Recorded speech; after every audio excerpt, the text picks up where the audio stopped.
I love the United Nations, formed to ensure that signatory countries are able to help each other resolve internal or external problems that they can't solve on their own. What a noble and dignified organisation it is. I similarly hold Islam in great esteem. It's not guilty of any breaches of its Quranic dictates when it insists that individual human rights, as outlined in documents like the Universal Declaration of Human Rights, are irrelevant to its message.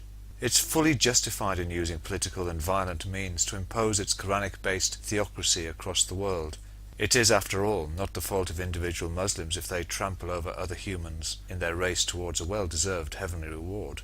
They're merely following the unchallengeable commands of Muhammad, peace be upon him. And if all nations within the UN are compelled by the non-Islamic culturally relative liberal lobby and the Islamic signatory states to restrict all our individual rights to criticize any religion, and especially Islam, because of genuine fears that we would then be inciting hatred and violence against religious people, then that's great by me. It really is very hard indeed to think of any criticism at all that I could possibly make of this inspired and noble castration of my and your hard-earned democratic right to freedom of speech.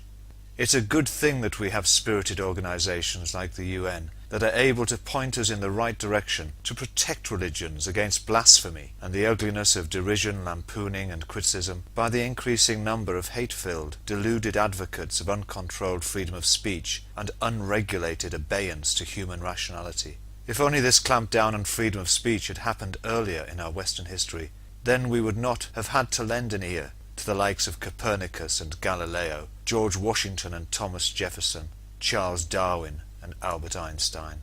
We would have been able to censure legally their writings and lectures, and prevent them from poisoning innocent minds with their hate-filled, anti-religious blasphemy. My questions to you are these. How can we possibly expect Dar al-Islam to be realized in these apocalyptic times unless we erase once and for all the rights of those in Dar al-Harb to blaspheme against and criticize the one and only true religion? And aren't you glad that we have organizations like the United Nations to protect us from having to freely express our views and risk injuring the feelings of true believers?